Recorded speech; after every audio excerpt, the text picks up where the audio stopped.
चंद्रचूड़ जो आज के दौर में आग लगा करके गए हैं, सर्वे वाली आग, जब 1991 में कानून बन गया था कि बाबरी मस्जिद के अलावा जितनी भी मस्जिदें हैं या जितने भी मंदिर हैं या जिस धर्म के धर्मस्थल हैं उसमें किसी तरह का कोई इंटरफेयर नहीं किया जाएगा। तो जब इंटरफेयर नहीं किया जाएगा, सुप्रीम कोर्ट का कानून बना, उसके बाद ये चंद्रचूड़ साहब को क्या जरूरत थी सर्वे का एक पचंदा निकाल करके पूरे हिंदुस्तान में हिंदू और मुसलमानों को लगाने की? अच्छा, तो क्या लगता है खुदाई करते रहेंगे ये लोग? देखिए, एक बात बताऊं, ये सब पॉलिटिकल ड्रामे हैं, ये सब मुल्क वोट लेने के खेल है, ये सब नफरत पैदा करने की एक मुहिम है। कहीं कोई खुदाई उदाई नहीं होने वाली है, निश्चिंत रहिए आप। खुदाई कैसे करेंगे? खुदाई करेंगे, इनकी हम विदाई कर देंगे। सर, आपका सवाल ये भी रहता है कि इस पे ये हमारे बीच एक शेर बैठा हुआ है, मीवानी साहब की शक्ल, और दूसरा शेर गयासुद्दीन के माना है दीन की मदद करने वाला। इन दोनों ने एक इतिहास बनाया। मीवानी साहब दलितों से जरूर आते हैं, मगर लड़ाई सिर्फ दलितों की नहीं लड़ रहे, हिंदुस्तानियों की लड़ रहे हैं।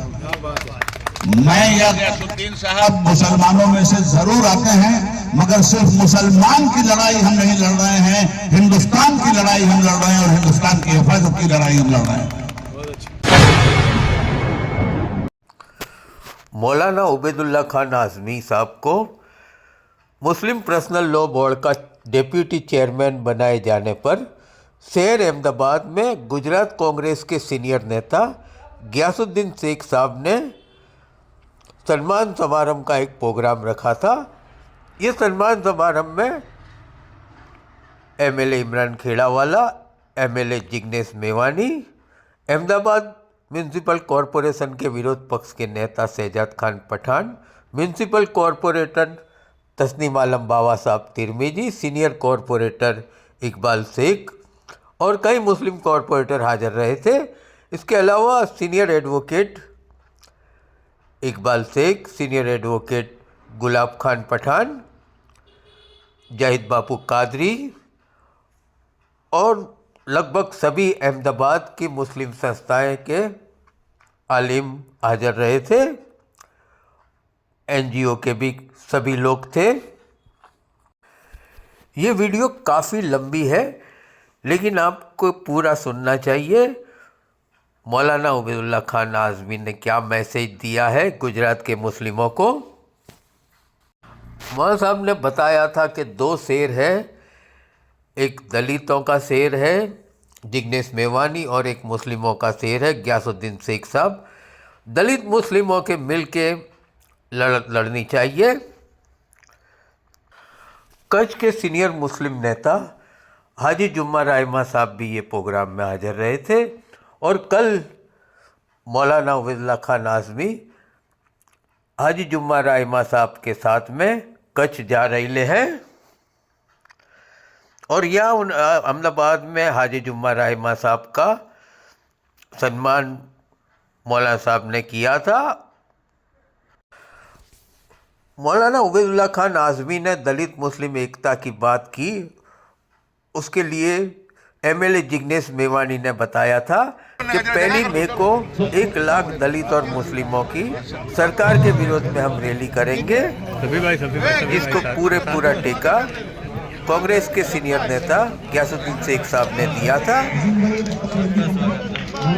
मुस्लिम पर्सनल लॉ बोर्ड की कामगिरी क्या है उसके बारे में मौलाना उबैदुल्ला खान आज़मी ने बहुत ही अच्छी तरह समझाया था और अभी के हालात में क्या करना चाहिए उसके बारे में जानकारी दी थी। मौलाना Ubaidullah Khan Azmi member of parliament भी रह चुके और शाहबानो का जब जजमेंट हुआ था उस टाइम वो मेंबर ऑफ पार्लियामेंट थे। उन्होंने बताया था कि उस टाइम हम लोगों ने रात को 2 बजे तक लोकसभा चालू रखाई थी और ये जो चुकादा था शाहबानो का वो पलटा था।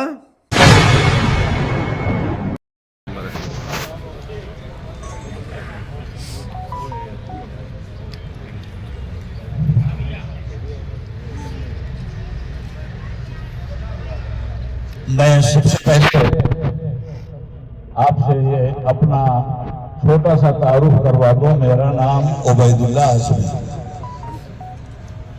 बेशतर लोग जानते हैं, और एक होता है अब्दुल्ला और एक होता है उबैदुल्ला। अब्दुल्ला सब है, अल्लाह के बंदे। उबैदुल्ला मैं अकेला हूं। अल्लाह का सबसे छोटा बंदा उबैदुल्ला के माने है। आप सब मेरे बड़े हैं, आपका छोटा आपसे 2 मिनट गुफ्तगू करना चाहता है। भाई गयासुद्दीन साहब की मोहब्बतों का शुक्रिया, भाई इमरान साहब की मोहब्बतों का शुक्रिया, आप तमाम बेपनाह मोहब्बतों का शुक्रिया अदा करता हूं। आज जिस सिलसिले में आप हजरात ने मेरी हौसला अफजाई की है, पजीराई की है, मोहब्बत से आपने नवाजा है, मोहब्बत का जवाब सिर्फ मोहब्बत ही से दिया जा सकता है, और एहसान का जवाब किसी रुपये से, किसी रकम से, किसी ओहदे से नहीं दिया जा सकता। सिर्फ एहसान का जवाब एहसान से ही दिया जा सकता है। मैं आपका एक मौका फिर शुक्रगुजार हूं। और आज के हालात में मुसलमानों की जो सबसे बड़ी नॉन पॉलिटिकल ऑर्गेनाइजेशन है, जिसमें हिंदुस्तान में मुसलमानों के जितने भी मसलक हैं, चाहे वो शिया हो, सुन्नी हो, देवबंदी हो, बरेलवी हो, हर मसलक के लोगों का एक मुत्तहिदा प्लेटफॉर्म है, जिस प्लेटफॉर्म का नाम ऑल इंडिया मुस्लिम पसंदीदा बोर्ड। मैं 10 मिनट आपका लूंगा ताकि बात साफ हो जाए। ऑल इंडिया मुस्लिम पसंदीदा बोर्ड 1975 में बना। इसकी जरूरत जो पेश आई उसको समझना जरूरी है, इसलिए कि आपने मेरा इस्तेकबाल ऑल इंडिया मुस्लिम पसंदीदा बोर्ड वाइस प्रेसिडेंट की हैसियत से किया है। इसलिए मेरी जिम्मेदारी है कि मैं उसके बारे में, उसका बैकग्राउंड 2 मिनट में वाज़ेह करूं। 1972 में ये बना। क्यों बना, उसकी वजह क्या है? जरूरत ईजाद की मां हुआ करती। 1972 में एक बिल लाने की कोशिश की गई जिसका नाम था मुतबन्ना बिल। मैं पार्लियामेंटियन भी हूं, 18 साल तक आपकी दुआ से मैंने पार्लियामेंट में बहुत ही ऊंच नीच देखा है। ये बिल जब आया, जैसे आजकल वक्फ तरमीमी बिल गवर्नमेंट ऑफ इंडिया ने लाकर हम लोगों को बेचैन कर रखा है, उस वक्त भी एक बिल आया था जिसका नाम था मुतबन्ना बिल। मुतबन्ना का मतलब हुआ, आपके पास अगर औलाद नहीं है और आपने किसी को गोद ले लिया और अपना बेटा कह दिया, वकालत तशरीफ फरमा है, ज्यादा बेहतर समझाएंगे, तो जिसको आपने मुंह बोला बेटा कहा, मुल्क में कानून ऐसा बनने जा रहा था कि मुंह बोला बेटा सगा बेटा माना जाएगा, और जिस तरह सगे बेटे को जायदाद की वरासत दी जाती है, उसी तरह मुंह बोले बेटे को भी जायदाद की वरासत दी जाएगी। ये कानून ऑल ओवर इंडिया बनाने की कोशिश की गई थी 1972 में। तो उस जमाने में हमारे बुजुर्गों ने इस कानून के खिलाफ एहतजाज किया कि इस्लाम इसको रिजेक्ट करता है। इस्लाम उसी को बेटा सगा मानता है जो बाप और मां के जरिए दुनिया में आया। गोद लिया हुआ बेटा कभी भी सगा बेटा नहीं हो सकता इस्लामिक पॉइंट ऑफ व्यू से, और इसका नाम है मुस्लिम पर्सनल लॉ। हिंदुस्तान जब आजाद हुआ तो उस वक्त भी आज जितना कानून है उसमें मुस्लिम पर्सनल लॉ भी मौजूद है, जो शरीयत एप्लीकेशन एक्ट 1937 के नाम से पहचाना जाता है।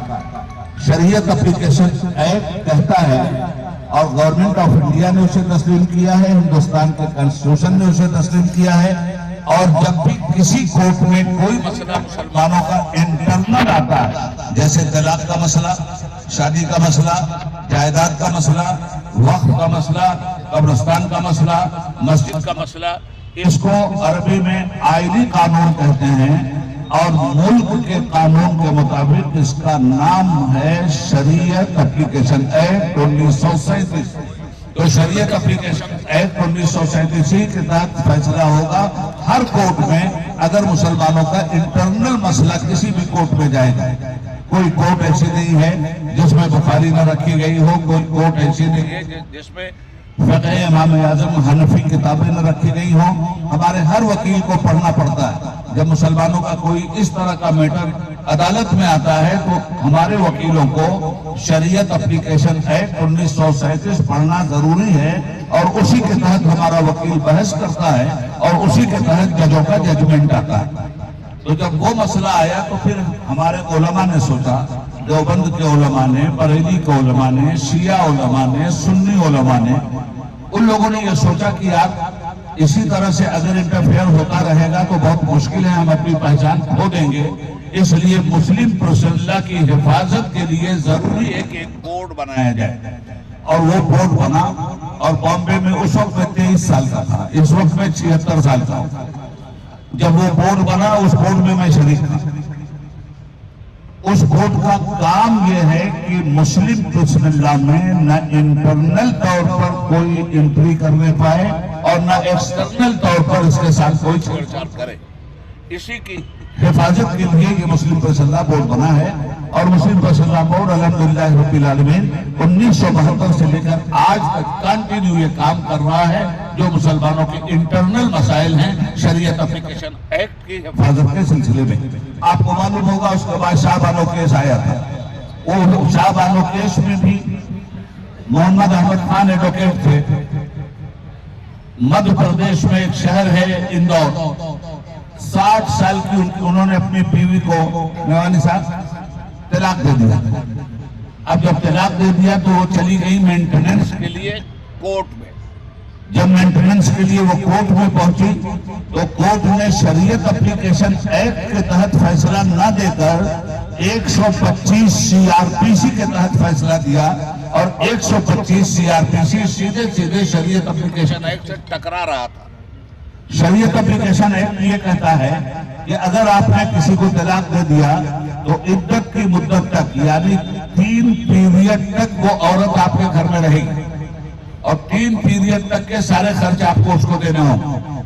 अपने घर से जो कुछ लाई थी वो भी आपको वापस करना होगा। आपने अपने घर से जो कुछ उसको गिफ्ट किया था वो भी आपको वापस करना होगा। शरीयत एप्लीकेशन एक्ट ये कहता है कि ये 3 पीरियड तक उस औरत को तलाक के बाद आपके घर में इसलिए रखा जाता है कि कहीं ऐसा तो नहीं कि वो प्रेग्नेंट है। अगर वो प्रेग्नेंट है तो सिर्फ आपको 3 ही महीने का खर्च नहीं देना है, फिर वो जब तक बच्चा पैदा नहीं होता तब तक भी तलाक देने वाले को खर्चा देना होगा। बच्चा जब तक दूध पिएगा तब तक भी उसका खर्चा देना होगा। और औरत उस बच्चे को 8 साल या 11 साल तक अपने पास रख सकती है और जिस जमाने में उस बच्चे की वो खिदमत कर रही होगी औरत को भी खर्च देना पड़ेगा और उस बच्चे का भी खर्च आपको उठाना पड़ेगा। इस कानून के साथ खिलवाड़ किया यही चंद्राचूड़ जो आज के दौर में आग लगा करके गए हैं। सर्वे वाली आग जब 1991 में कानून बन गया था कि बाबरी मस्जिद के अलावा जितनी भी मस्जिदें हैं या जितने भी मंदिर हैं या जिस धर्म के धर्मस्थल हैं उसमें किसी तरह का कोई इंटरफेयर नहीं किया जाएगा।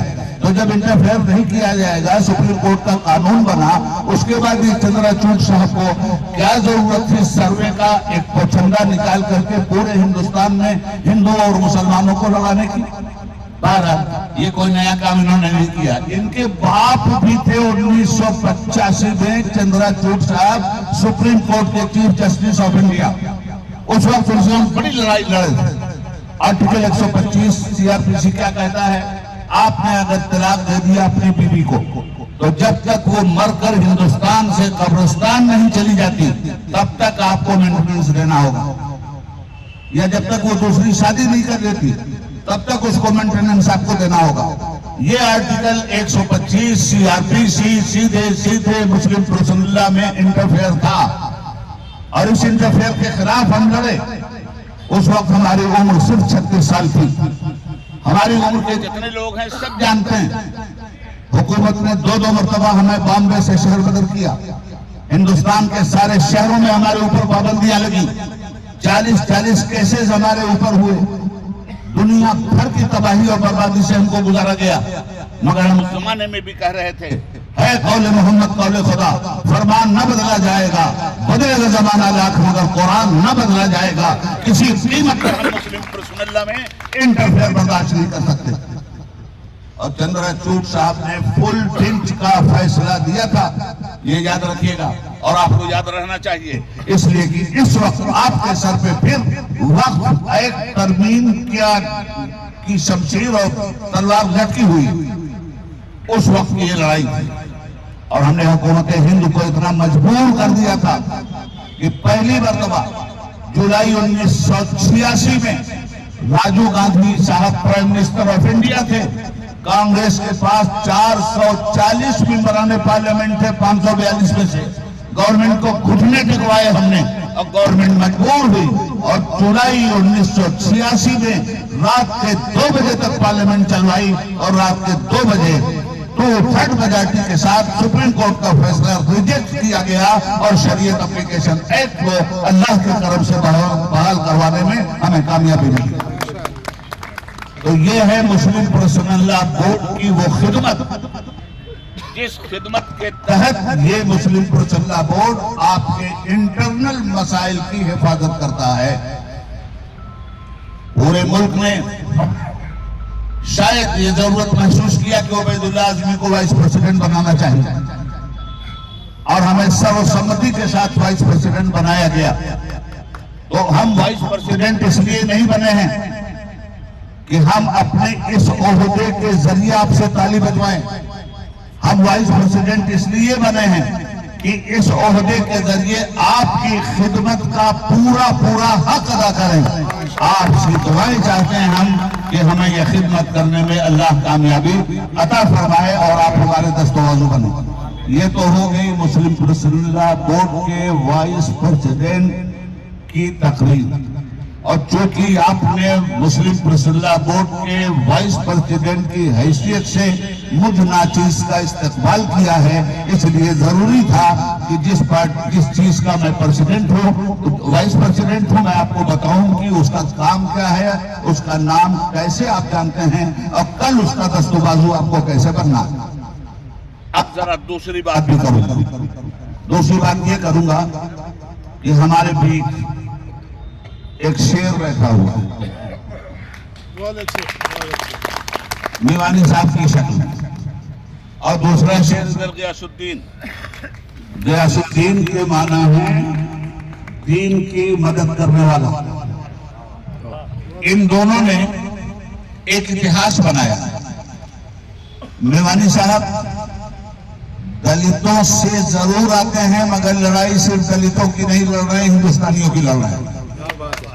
मैं या गयासुद्दीन साहब मुसलमानों में से जरूर आते हैं मगर सिर्फ मुसलमान की लड़ाई हम नहीं लड़ रहे हैं, हिंदुस्तान की लड़ाई हम लड़ रहे हैं और हिंदुस्तान की हिफाजत की लड़ाई हम लड़ रहे हैं।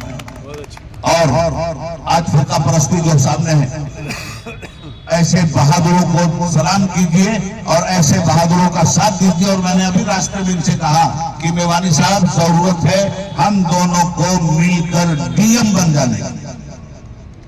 आप जानते हो डीएम क्या होता है? डीएम के हाथ में पूरा जिला कंट्रोल में होता है। हम दोनों पॉलिटिकल तरीके से जब तक डीएम नहीं बनेंगे मुल्क कंट्रोल में नहीं आएगा।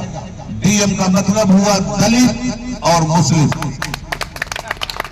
यानी ये बात इसलिए कि इससे पहले भी मैं पार्लियामेंट में कह चुका हूं कि हिंदुस्तान को अगर मजबूती के साथ खड़ा करना है तो हिंदुस्तान में तन के गोरे मल के काले अंग्रेज जब चले गए तो सफेद अंग्रेज काली औलादें भी पैदा करके गया था। अंग्रेज की पॉलिसी थी लड़ाओ और हुकूमत करो, ये हर बच्चा बोलता है, वो जानता है।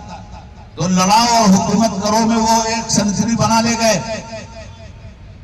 सफेद अंग्रेज चला गया, काली औलादें पैदा करके गया, जो काम वो कल करके गया था वो काम उसकी काली औलादें आज कर रहे हैं। हम सफेद से भी लड़े थे और इस काले से भी लड़े। बोल के लब आजाद है तेरे, बोल जुबान खामोश है तो। हिंदुस्तान की आजादी अंग्रेजों ने थाल में सोने की हमें नहीं दी थी, बेपनाह हिंदुओं ने, मुसलमानों ने अपनी जान की कुर्बानी दी है, तब ये देश आजाद हुआ है। और हिंद को नाज है जिसपे वो निशानी हम हैं, ताज और लाल किला के यहाँ बानी हम हैं।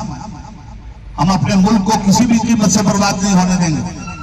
जितनी कुर्बानी मुल्क की आजादी के लिए देनी पड़ी थी, आज उससे ज्यादा कुर्बानी मुल्क की आजादी की हिफाजत के लिए देनी पड़ेगी, जिसमें तमाम हिंदुस्तान में अभी फिरका परस्ती, हाँ देख रहे हैं हम, मॉब लिंचिंग हो रही है, बुलडोजर चल रहा है, लोगों के घर गिराए जा रहे हैं, खुली हुई गुंडागर्दी की जा रही है।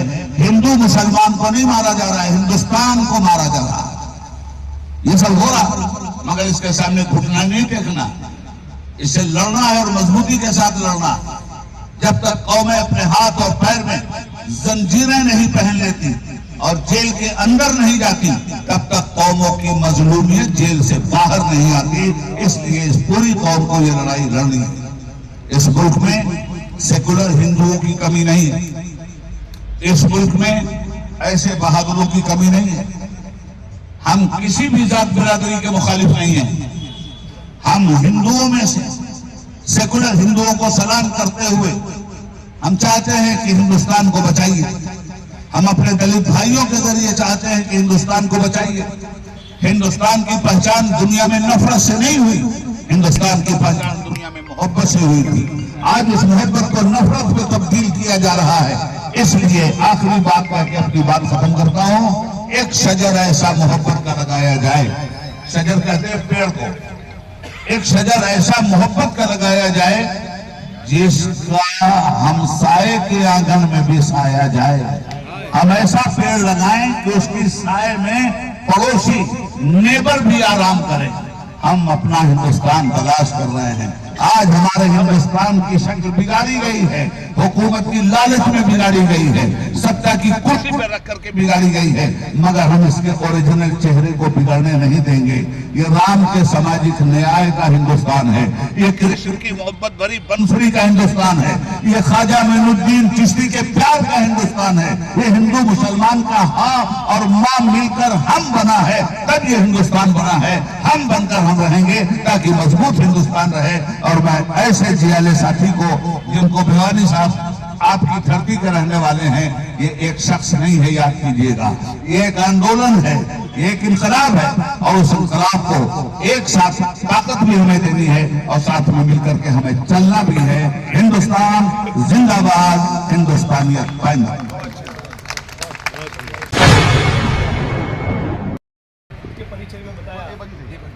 केरला के सबसे छोटे बंदे आजमी साहब, हम सभी को यहाँ पर दावत देने वाले इमरान भाई, वकील साहब, कॉर्पोरेटर साहब, आप तमाम साथी, हम सब लोग जिस दौर से गुजर रहे हैं, मुझे आपको या आपको हमको बताने की जरूरत नहीं।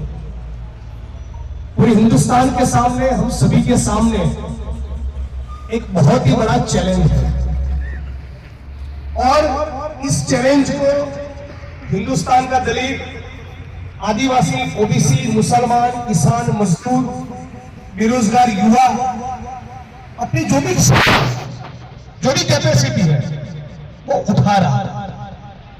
जितनी संजीदगी से उठाना चाहिए शायद वो नहीं है, लेकिन लड़ाई जारी है, लड़ाई लड़ी जा रही है। आज भी हिंदुस्तान का एक बहुत बड़ा तबका तलवार की, त्रिशूल की राजनीति में नहीं मानता। आज भी एक ऐसा हिंदू है जो दशरथ पुत्र राम को पकड़ के बैठा है, लेकिन एक ऐसा भी हिंदू है जो कबीर के उस राम की बात करता है जिसमें कबीर कहते हैं कि एक राम दशरथ का बेटा, दूसरा जो घट घट में बैठा है, तीसरे राम का सकल पथारा, चौथा सबसे निर्गुण, सबसे न्यारा, जिसकी कोई व्याख्या भी नहीं की जा सकती। ऐसे रविदास, नानक, कबीर, ज्ञानदेव, नामदेव, तुकाराम, गुजरात के नरसिंह मेहता, इनकी विरासत में मानने वाला भी एक हिंदू है जिसको तलवार, त्रिशूल, मंदिर, मस्जिद, शमशान, कब्रिस्तान की राजनीति के साथ कोई लेना देना नहीं। ऐसे हिंदुओं के साथ हम अपनी दोस्ती बढ़ाकर उनके संघर्षों में शरीक होकर अपनी लड़ाइयों में उनको शामिल करके संविधान और लोकतंत्र बचाने की इस लड़ाई को हम आगे लेकर जाएंगे। इस बात का गुजरात की धरती से आपको प्रॉमिस देते हैं। और मोदी, अमित शाह, आरएसएस, भागवत, ये सब भी काल के प्रवाह में कभी नहीं रहेंगे, वो भी चलेंगे। इस ब्रह्मांड में सब कुछ गतिशील है, सब कुछ परिवर्तनशील है, कुछ भी कायम नहीं। कायम रहेगी तो हमारी दोस्ती रहेगी, अच्छी बातें रहेगी, प्यार और मोहब्बत का पैगाम रहेगा। तो जिस धरती ने मोदी और शाह दिए, उस धरती ने गांधी भी दिए, सरदार पटेल भी दिए, नरसिंह मेहता भी दिए, मेवानी भी दिए। जिस महाराष्ट्र ने सावरकर गोलवरकर दिए, उसी महाराष्ट्र से हमारे फुले और बाबा साहब अम्बेडकर आते हैं। तो ये सब है। इन सब के बीच में अपनी जो भी गलतियां रही, व्यक्तिगत, सामूहिक, उसको और करीब से पहचानने की कोशिश करें। मुसलमान भी, दलित भी, आदिवासी भी, ओबीसी भी, किसान भी, मजदूर भी, इन सब के नुमाइंदे भी और भी थोड़ा सीना खोलकर, थोड़ा अपने अंदर विद्रोह, इंकलाब पैदा करके आने वाली लड़ाई तेज की जाए। मुझे लगता है कि गुजरात के अंदर बहुत एक आदर्श परिस्थिति है, मैदान खाली है, दबाकर लड़ाई लड़ी जाए। जो भी लड़ाई लड़ेगा उसकी गूंज सुनाई पड़ेगी। और गुजरात में कोई बड़ा जलजला पैदा हो तो दिल्ली वाले हिल जाते हैं, ये तय है। चाहे वो ऊना का आंदोलन हो, इसी दौर का पटेल आंदोलन हो, आशा वर्कर, आंगनबाड़ी बहनों की रैली होती है, तब भी पीएमओ से एक नोट गुजरात में आती है कि क्या हुआ, महिला इतनी बाहर आई। तो गुजरात में हम लोग साथ में मिलकर ये SC, ST, OBC, minority, DNT, जो भी कमजोर लोग हैं, जो भी गरीब वर्ग है, उन सबकी लड़ाई साथ में मिलकर लड़ेंगे। और मुझे उम्मीद है इस लड़ाई में कुछ न कुछ हमको परिणाम मिलेगा। आज नहीं तो कल, कल नहीं तो परसों मिलेगा। आखिर में एक ही बात कहना चाहूंगा कि अहमदाबाद शहर में, गुजरात में कभी भी मेरे लायक कोई भी काम हो तो आपका जितना ग्यासु भाई और इमरान पर अधिकार है, उतना आपका मुझ पर भी अधिकार है। और इसको मैं विधायक हूं उसके साथ मत जोड़िए। विधायक आज हूं, कल न भी हूं, वो अलग बात है। लेकिन हम जिस सेक्युलरिज्म की लड़ाई लड़ते हैं, जिस गरीब कमजोर तबकों की लड़ाई लड़ते हैं, उस लड़ाई के साथी के तौर पे आप मुझे देखिए।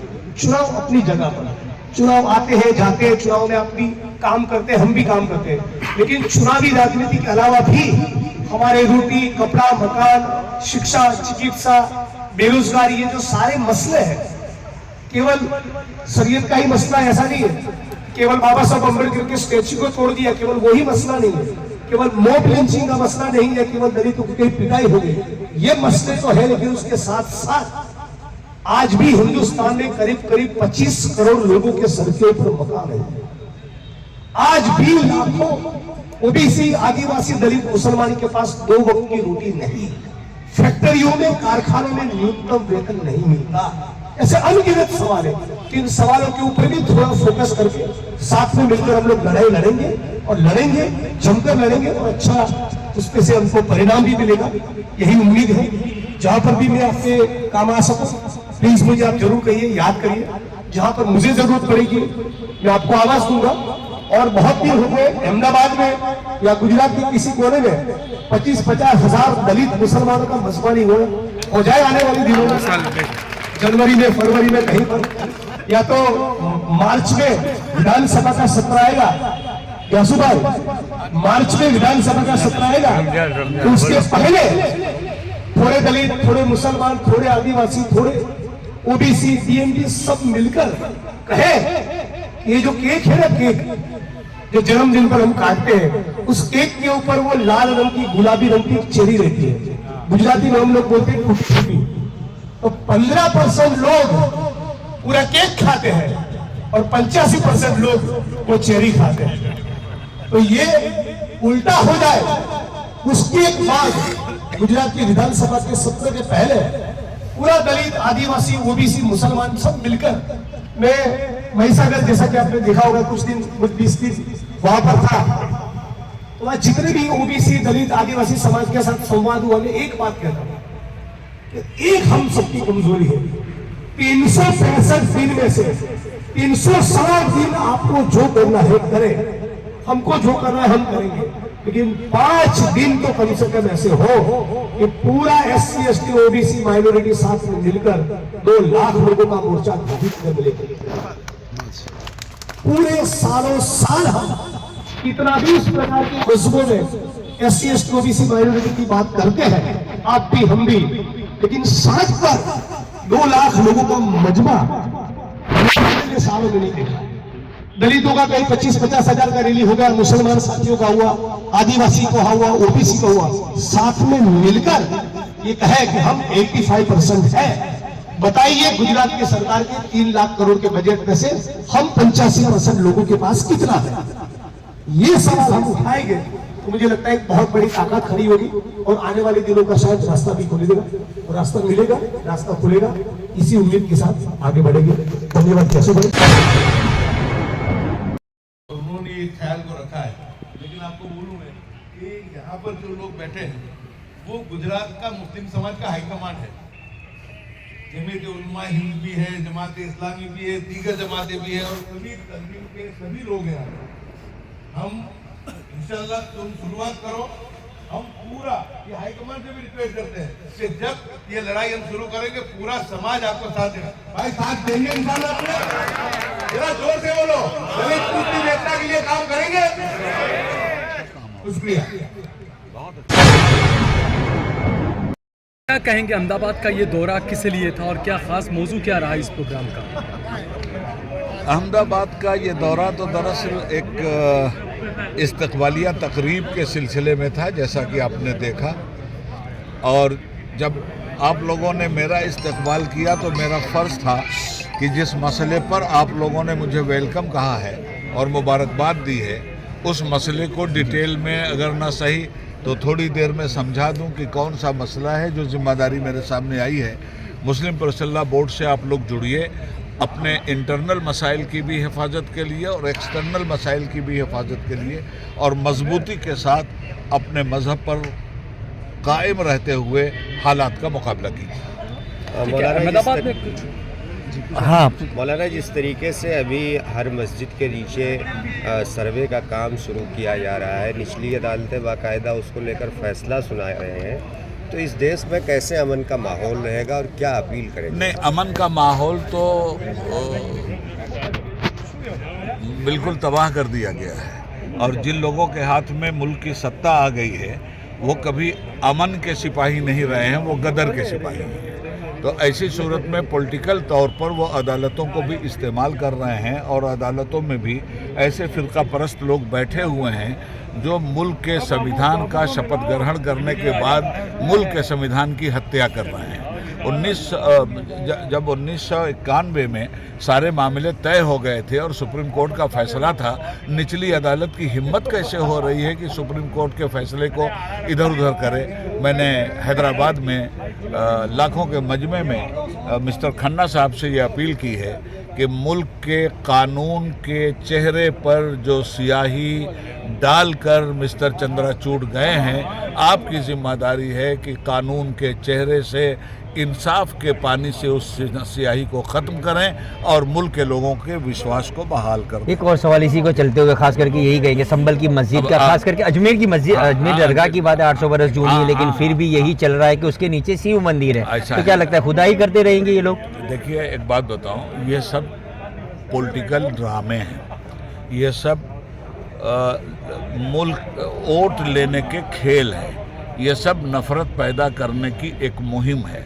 कहीं कोई खुदाई उदाई नहीं होने वाली है, निश्चिंत रहिए आप। खुदाई कैसे करेंगे? खुदाई करेंगे, इनकी हम विदाई कर देंगे। सर, आखिरी सवाल ये भी रहता है कि इस पे बैकफुट, कांग्रेस क्यों बैकफुट पे चली जाती है? अब ये तो ऑल पॉलिटिकल पार्टी है, ये कांग्रेस से पूछिए, कांग्रेस के नेताओं से।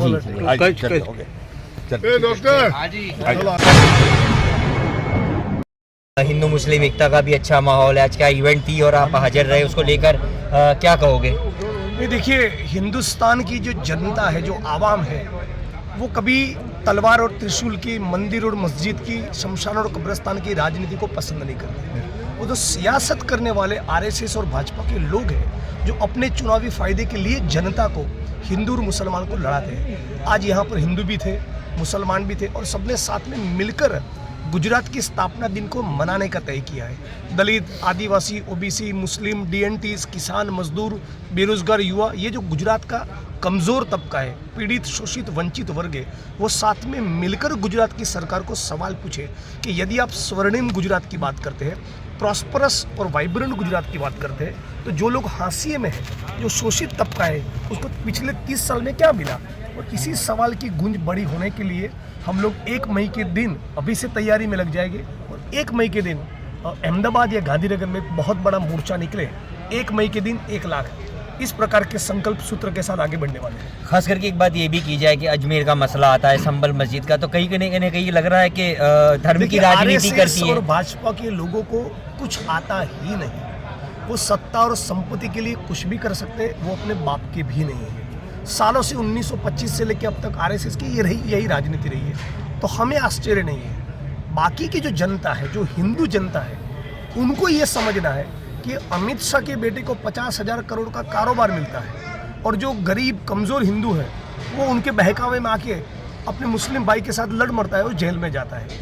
उनको पूछने वाला कोई नहीं होता।